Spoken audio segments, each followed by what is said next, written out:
Alléluia, Seigneur, répands l'amour dans nos cœurs, cher Saint-Esprit. Je réclame le sang précieux de Jésus sur tous les bien-aimés qui sont là, qui nous écoutent, qui sont là, qui nous suivent. Alors aujourd'hui, j'aimerais parler de la divinité. Qui est Jésus? Qui est Jésus? Et pourquoi beaucoup de sectes, vous allez voir, attaquent la personne de Jésus? Parce que Jésus, c'est le centre de la Bible. Si vous connaissez Jésus, vous connaissez toute la Bible. J'ai toujours dit, s'il faut résumer la Bible en un mot, je dirais Jésus-Christ. S'il faut résumer la Bible en un verbe, je dirais aimer. Voyez? Voilà, Jésus-Christ, c'est le centre de la Bible. C'est ce que l'apôtre Paul va dire. Je vais entendre rien d'autre sinon Jésus-Christ et Jésus-Christ crucifié. Mais la plupart des fois, nous parlons des faux prophètes. Mais nous oublions des fois les faux docteurs. Voyez? Parce qu'il y a des faux prophètes, mais il y a aussi des faux docteurs. Des faux docteurs, c'est des gens qui enseignent la mauvaise doctrine, qui n'enseignent pas la parole de Dieu, mais qui enseignent la mauvaise doctrine. Ainsi, ces gens, parfois bien intentionnés, entraînent des chrétiens dans des erreurs. Et les faux docteurs, nous avons parmi les faux docteurs, il y a les témoins de Jéhovah. Les témoins de Jéhovah disent que Jésus est un archange. Je pense que si Dieu nous permet que nous ayons le temps, nous allons prendre le temps d'étudier cela. Est-ce que Jésus vraiment est un archange? En fonction de quel verset ces gens-là vont traiter Jésus de l'archange, nous allons voir que Jésus, il est adoré. Jésus, il est adoré. Jésus, il est éternel. Jésus, il est créateur. On dit, au commencement était la parole. Et la parole était avec Dieu. Et la parole était Dieu. Donc les témoins de Jéhovah ont changé Dieu en majuscule. Ils ont mis Dieu en minuscule dans leur Bible. Alors que quand on suit toutes les Bibles traduites du grec, c'est le mot Dieu avec des majuscules. Et la parole était Dieu. Toute chose a été créée par la parole. Donc Jésus est créateur. Et Jésus et les témoins de Jéhovah vont qualifier Jésus d'archange. Il est à constater que le dénominateur commun de toutes les sectes, écoutez bien ce que je vous dis, les dénominateurs communs de toutes les sectes, c'est quand ces gens nient la Trinité. Ces gens nient la Trinité. Comme tous les faux docteurs, ils nient la Trinité. Et c'est quelque chose qui est grave. Quand nous nions la Trinité, on ne peut pas être pasteur évangélique.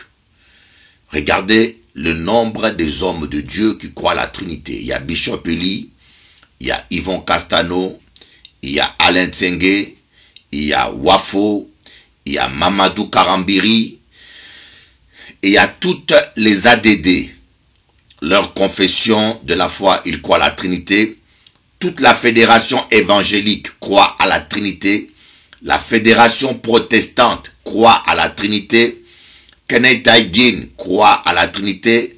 Catherine Kuhlman croyait à la Trinité. Smith Wigglesworth croyait à la Trinité. Tous les hommes de Dieu qui ont marché sur terre ont cru à la Trinité, à part quelques illuminés. Voilà, donc j'aimerais vous dire, il y a plusieurs manières de nier le Fils. Jésus a dit, celui qui nie le Fils nie le Père. Celui qui nie le Fils nie le Père.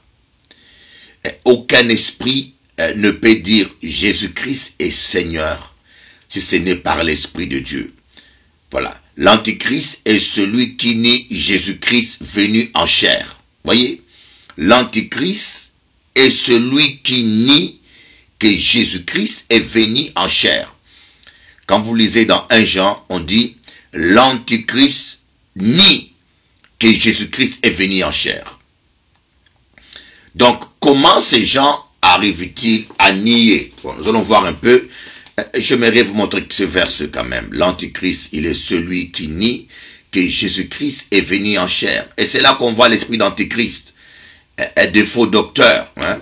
Et je vais vous démontrer comment est-ce que ces gens-là arrivent à nier Jésus-Christ venu en chair. Voilà. Nous allons voir cela. Alléluia. Oh, Rabba Sotoko Baba. Voilà, oh my God. Voilà, nous allons voir le 2 versets que j'aimerais partager avec vous. Ce n'est pas un enseignement que je préparais, hein? Donc soyez tolérants avec moi. Je suis simplement en train de le partager avec vous et de le préparer en même temps avec vous. Donc ce n'est pas quelque chose qui sera vraiment... je me laisse conduire par l'Esprit de Dieu. Mais je sens que il est temps que nous puissions donner des enseignements doctrinals intéressants, pas seulement prêcher. Vous savez, il y a des gens qui ne sont pas là que pour prêcher, mais on doit vous donner des enseignements qui vont asseoir votre foi et que vous pourrez même parler à un témoin de Jéhovah. Je vous recommande pas de perdre votre temps, mais vous pouvez quand même enseigner un chrétien nouveau converti. Et s'il est perturbé un jour, vous pourrez lui donner une explication. Et les enseignements que vous recevez, c'est pour qu'un jour vous puissiez aussi les transmettre, mes amis. C'est pour qu'un jour nous puissions aussi les transmettre à quelqu'un d'autre. Amen. Donc, on va voir ces 2 versets-là, dont ils sont tous les deux dans la Bible. Nous allons voir dans 1 Jean. On va aller dans l'évangile de 1 Jean. 1 Jean, oui, 1 Jean, chapitre 2. Chapitre 2. Voilà pourquoi nous avons des chrétiens, je vous dis, j'ai vu des chrétiens authentiques qui sont devenus témoins de Jéhovah. Des chrétiens authentiques et des vrais enfants de Dieu, mais qui se sont un jour retrouvés comme témoins de Jéhovah. Et en fin de foi, nous les pasteurs, nous polémiquons, nous les critiquons, mais est-ce que nous les avons enseignés convenablement? Et si ces gens-là deviennent témoins de Jéhovah, c'est un échec pour nous les pasteurs, parce que nous n'enseignons pas les gens. Nous exploitons toujours le même thème 2 fois. Nous savons critiquer. Voilà, il dit 1 Jean 2, verset 22. Qui est menteur, sinon celui qui nie que Jésus est le Christ. Celui-là est l'Antichrist, qui nie le Père et le Fils. Vous voyez? Qui est menteur, sinon celui qui nie que Jésus est le Christ. Nous allons voir que cela veut dire que Jésus est le Christ. Vous voyez? Celui qui nie. Tout tourne autour de Jésus. Qu'on dit Yeshua Mashiach. Tout tourne autour de la personne de Jésus-Christ. Celui-là est l'Antéchrist qui nie le Père et le Fils. Nous allons voir maintenant un deuxième verset dans 1 Jean, chapitre 2, verset 23. On dit quoi? Celui qui nie le Fils n'a pas non plus le Père. Quiconque confesse le Fils a aussi le Père. Vous voyez vous-même qu'on parle de 2 personnes. On parle ici de 2 personnes. Si le Fils était le Père, on n'aurait pas dit que quiconque nie le Fils n'a pas non plus le Père. C'est quiconque nie le Fils. Si le Fils était le Père, c'était la même personne, on n'aurait pas fait cette distinction. Je ne sais pas si nous parlons le même français. Vous voyez?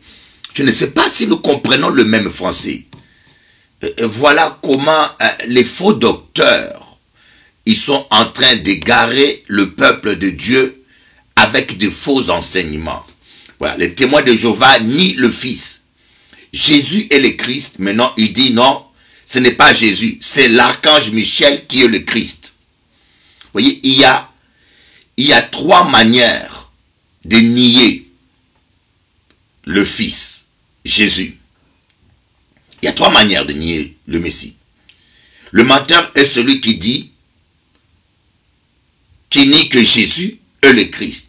Il nie le Père et il nie le Fils. Vous voyez, quand vous dites Jésus, ce n'est pas le Christ, mais c'est l'archange Michel qui est le Christ. Comme disent les témoins de Jéhovah. Donc pour eux, le Christ, ce n'est pas ce Jésus que nous voyons, mais c'était l'archange Michel. Ils sont en train de nier. Là, c'est les témoins de Jéhovah. Et maintenant, les unitaires.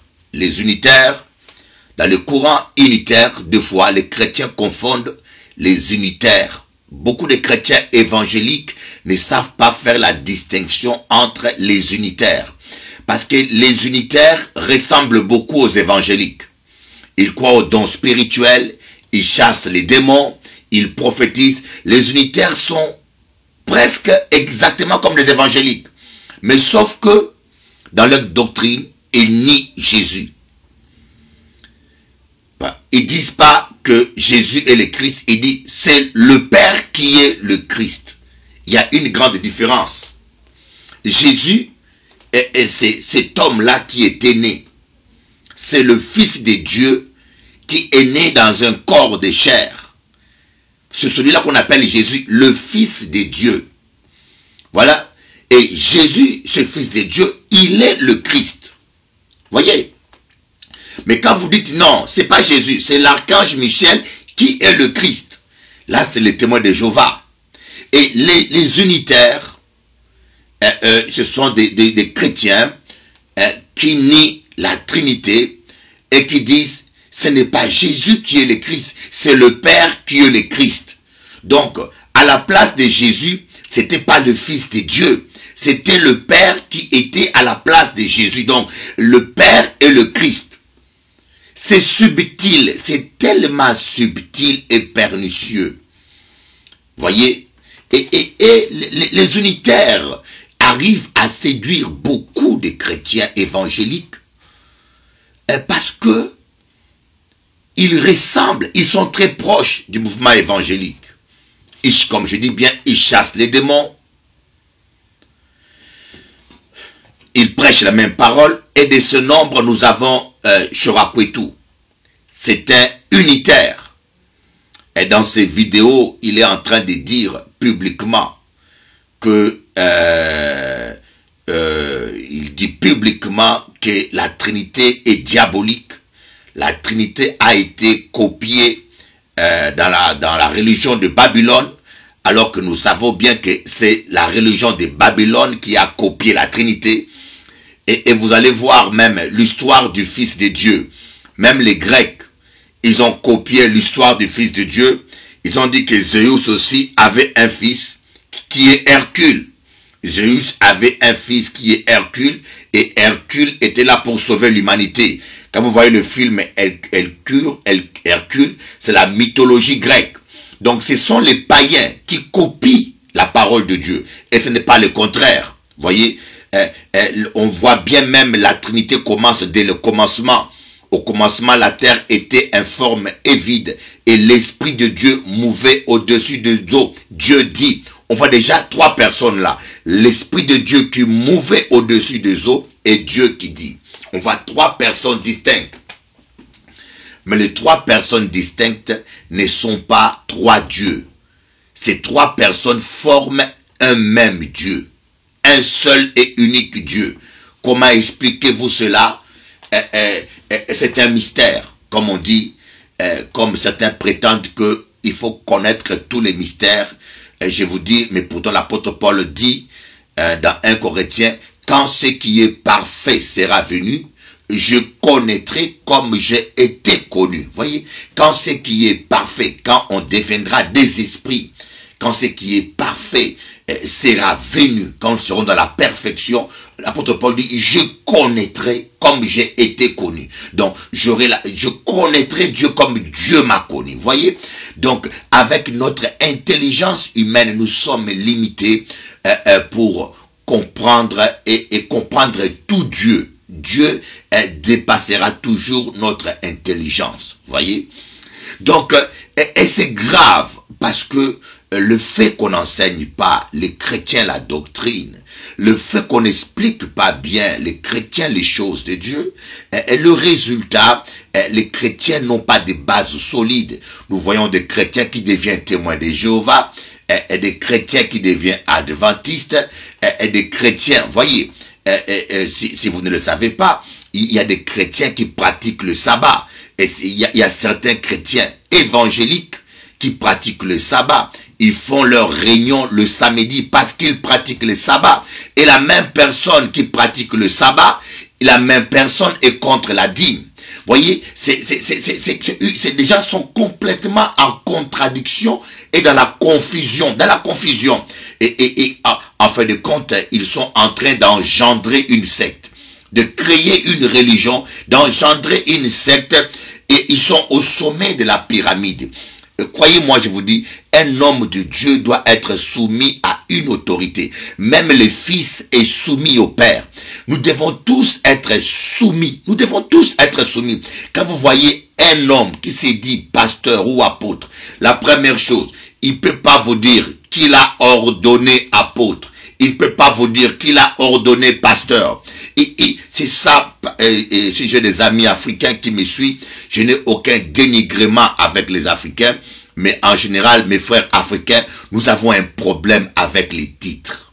Voyez, nous avons un problème avec les titres.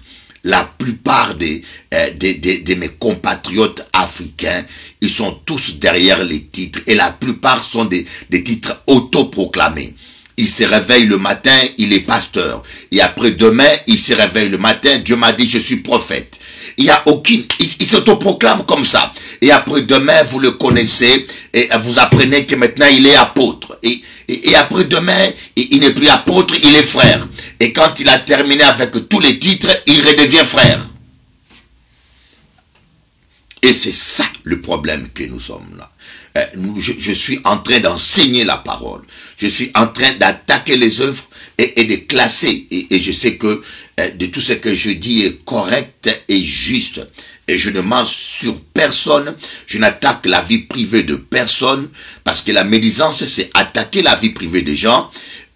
Quel que soit le péché de quelqu'un, moi je crois que Dieu est celui qui pardonne les péchés. Et quelles que soient les erreurs d'une personne, je crois que Dieu pardonne même nos erreurs. Même si quelqu'un a commis un meurtre demain, cela ne fait pas de lui un faux prophète, si ce n'est pas son style de vie, s'il se répand comme David. Voyez, quelqu'un peut pécher et se repentir. Mais je ne parle pas des gens qui ont un style de vie. Voyez, celui qui est de la lumière ne marche pas dans les ténèbres. Donc, les gens qui mènent une vie de péché, qui portent des fruits négatifs, mais ce n'est pas parce que quelqu'un est tombé ou quelqu'un a piqué une crise de colère qu'on doit les traiter de faux prophètes. Ici, je suis en train de parler de la doctrine. C'est une erreur grave. C'est une erreur grave. Et voyez, il y a des chrétiens évangéliques qui se laissent séduire. Et parce qu'on vous dit, Jésus, c'est le Père. Donc, ce n'est pas Jésus qui est le Christ, mais c'est le Père qui est le Christ. C'est subtil. Et quand vous allez dans de tels endroits, vous voyez qu'on chasse les démons. Vous voyez que tout paraît évangélique. Mais en fond, c'est de l'antichrist. C'est l'antichrist parce que vous niez. Vous êtes en train de nier Jésus. Parce que si Jésus c'est lui le Père, alors Jésus lui-même n'existait plus. Voyez? Si c'est le Père qui est le Christ, alors Jésus n'existe même plus. Quelque part, vous l'avez nié.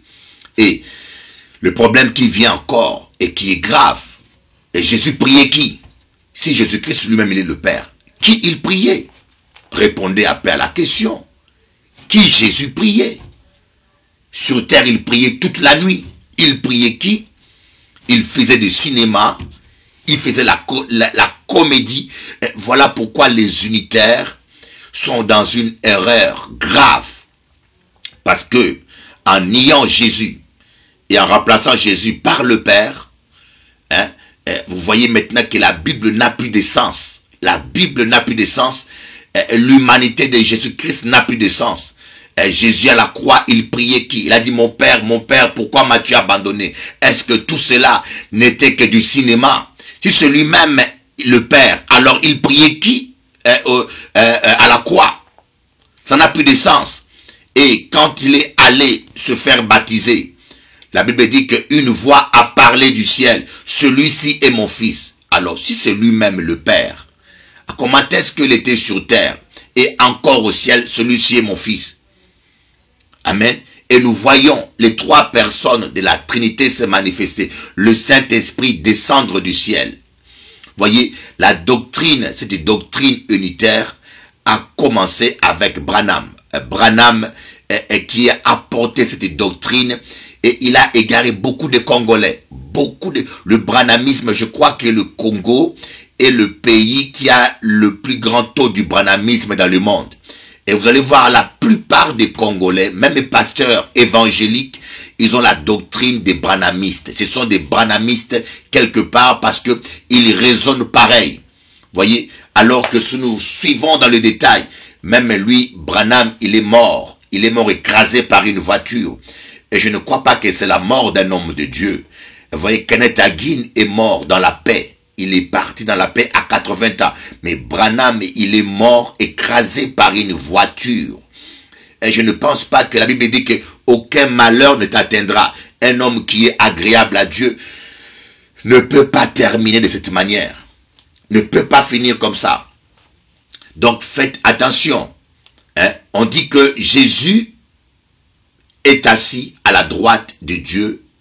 Il intercède pour nous. Jésus, il est assis à la droite de Dieu le Père. Il intercède pour nous. Alors comme disent les unitaires, les branhamistes et tous ces faux docteurs, si Jésus intercède pour nous à la droite du Père, mais finalement, dites-moi, les gens disent c'est le sang qui intercède, mais le sang, le sang n'a pas, c'est une manière imagée, mais non, Jésus lui-même il prie. Maintenant, il est le souverain sacrificateur. Hein? Il est le souverain sacrificateur. Il est là, il intercède pour le peuple de Dieu. Amen. Et nous voyons, je vous ai donné des versets bien clairs dans la Bible, où on voit le Père distinct du Fils.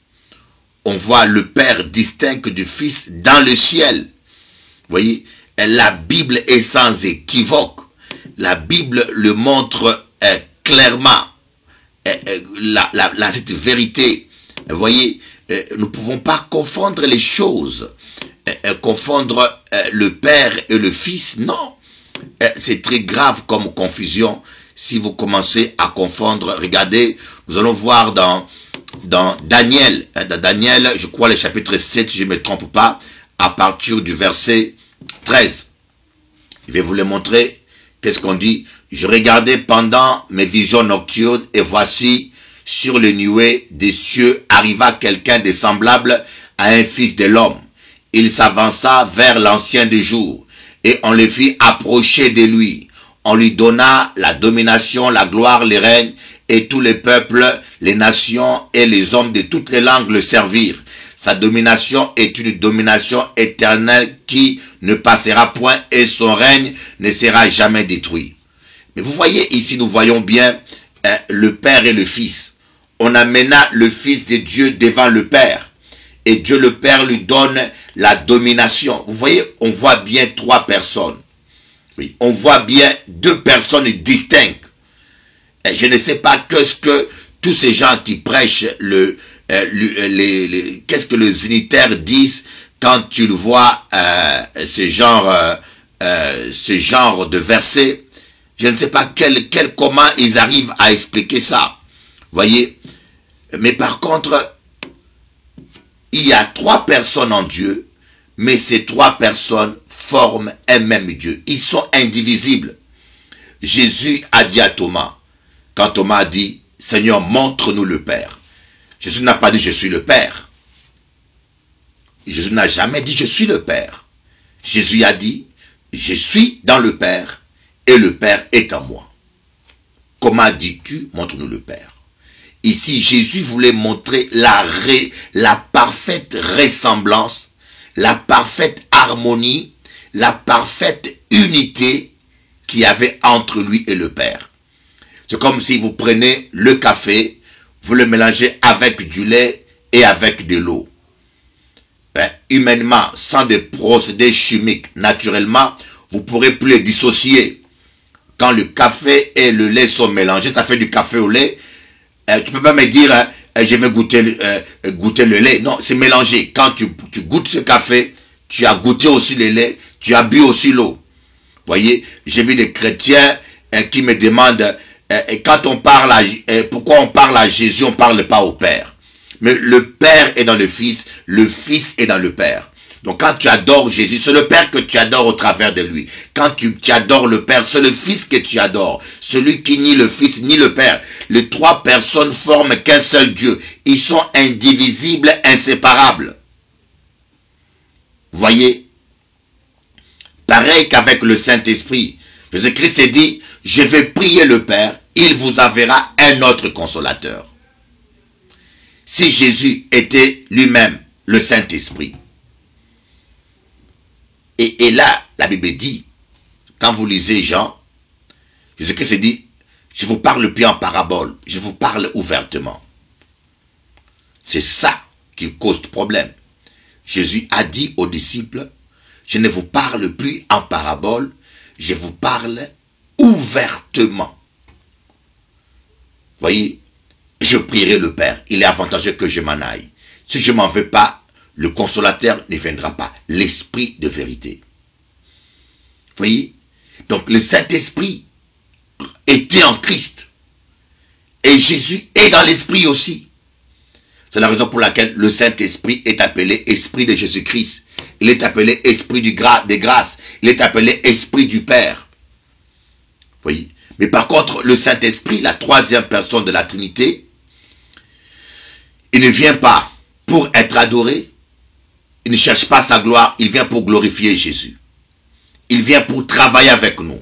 Par le Saint-Esprit, Dieu devient ouvrier avec nous. Dieu devient notre ami. Voilà pourquoi quand moi je prie, je parle beaucoup au Saint-Esprit. Vous dites, mais Bishop, tu pries qui? Je prie le Saint-Esprit, je parle au Saint-Esprit.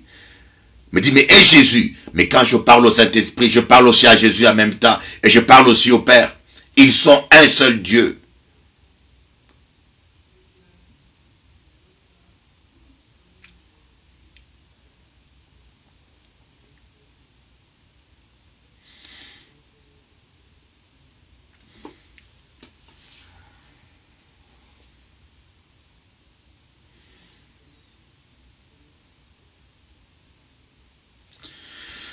J'ai l'impression que ça a coupé et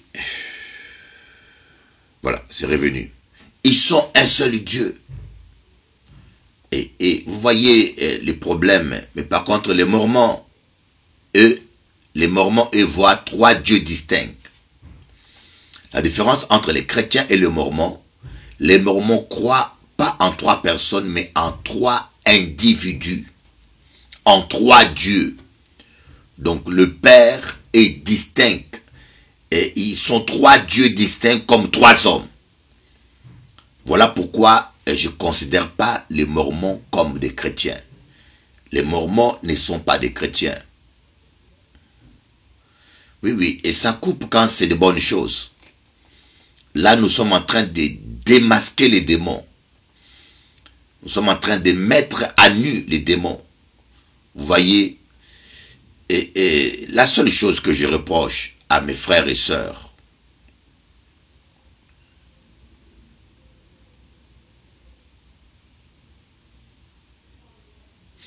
la seule chose que je reproche surtout aux pasteurs, mes collègues que je respecte beaucoup, c'est de laisser le terrain vide à l'ennemi. C'est laisser le démon occuper, enseigner la fausse doctrine. Vous voyez, Ces gens-là, ils laissent le terrain vide. Il n'y a personne qui essaye d'expliquer ces choses. Oh mon Dieu. Je ne sais pas si vous arrivez à me suivre, mais ça devient pénible. Hein?